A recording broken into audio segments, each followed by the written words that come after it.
I worked for this man a few years ago who he had great style, okay, and very intelligent, good looking. He ran the most popular espresso lounge in town. It was like where all the cool kids would go, right? Like everyone wanted to be seen there. If you were chosen to work there, you were special. Like that kind of place. Okay. Well, I was chosen, like literally. Like I was a customer there for many years. And then he came to me and said, I love having you here. You make this a greater place, like a better place. Like you should come to work for me. Okay. At this point, I had established a relationship with this guy and I thought he was my friend. He was as far as I was concerned.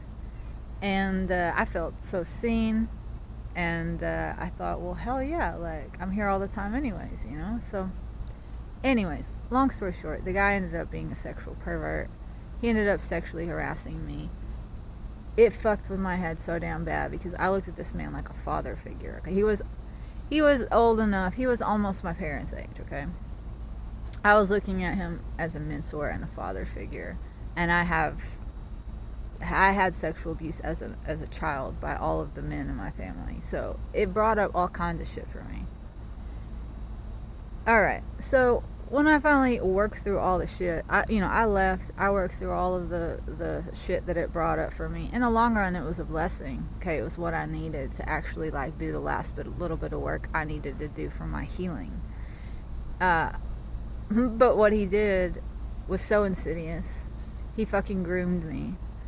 And like to be groomed as a almost 40-year-old woman and to admit that is like so embarrassing, but at the same time I did nothing wrong, okay? Other than not listen to my gut instinct at certain times because I didn't want to think bad things about a man who I looked at as a father figure, okay? So when I worked through it all, I put this guy on blast. I let my community know what the fuck was going on at that place because he only hires beautiful young women. I was the exception as far as my age went. It was all women in their 20s, and there was an 18-year-old girl working there at the time I worked there. And all of these women had certain kind of similar wounding, let's say, as many women do, especially attractive women, okay? So I'm going to tell you, it was so damn disappointing and how many people came at me for calling this guy out, acting like I was the one in the wrong. Came to his defense. Not even saying like, I know he didn't do this, but things like, well, we're all imperfect, or, abusers abuse because they were abused. Making excuses for this guy. Telling me essentially to keep my mouth shut. Things like, oh, you sound like a victim. Once again, never saying, I know that you weren't a victim and you're lying, but just like, it's not a good look, okay? So many people, men and women, a lot of men, and when it was men, that was like an indicator to me, like, okay, what the fuck did you do? Like, you're coming to the defense of a predator? Making excuses for a predator? And then, of course, I had some of the girls that work there being concerned about their jobs over what was going on. Okay? Now, I never asked anybody to stop working for that man. I never asked anything of anyone. I was doing the right thing by sharing my story so that other people, other young ladies, don't walk into the mouth of a fucking lion, of a predator, of a beast. But this whole flavor of like making the victim the predator or the abuser, like talking about your abuse is somehow abusive because, hey, we're all imperfect, or like, hey, don't talk about that because it makes you look weak. No, I'm not weak, I'm strong. Like, I ain't scared of shit. Like, I didn't do anything wrong there. But it's going around, that whole flavor, guys. Everybody either wants to like lean into victimhood and get something out of it, or they want to victimize the victim. Excuse me, am I saying that right? You know, I think you get what I'm saying. Like, make the victim the problem. Like, we can't just look at things as they are and say, yeah, sometimes people are the victim of a thing. That doesn't mean they have a victim mentality. And yes, we are all imperfect, but in order to learn and grow, we have to be held accountable for our missteps. We got to hold ourselves accountable. We got to hold other people accountable. That's what true love looks like. I've had so many people telling me, oh, you're dwelling on the negative. No, I'm dwelling on reality. It's like, okay, I had someone tell me, like, oh, you're gonna ruin this man's life, you need to think about that. No, this man, if his life gets ruined, it's because of his own damn actions. Don't be doing something.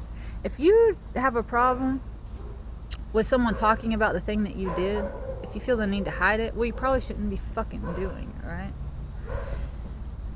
And it's like, I wonder if these same people telling me, like, not to dwell on the negative, like, or not to ruin someone's life, like, would they want to know if he was putting arsenic in the coffee that they were buying from him? Would that be me being negative?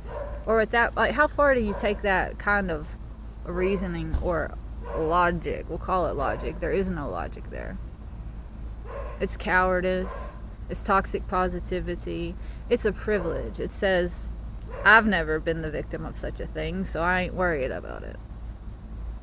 But at any minute you could be. We all need to think about that. The world does not revolve around any one of us individually. How I act impacts you. How you act impacts me. Okay? So the guy that's sexually harassing the young women that work for him, when do you start caring? When it's your own daughter? When it's your cousin? When it's your niece? When it's you? Do you care? Do you want somebody to come along and say, hey, that wasn't right, what happened to you? Or is that negative? It's only when it doesn't affect the person who's saying that they could say such a fucking thing.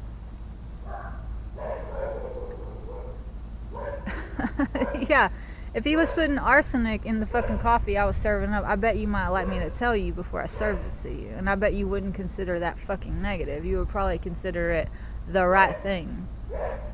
It's always the right thing to speak the truth.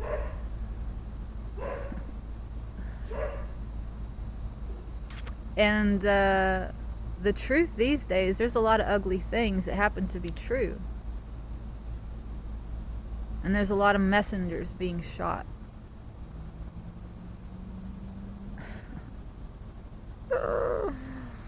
I just had to share that because, like, this whole experience, that and just all of the things that went along with it, opened my eyes to the fact that, like, people are only as honest, I think, as they are free.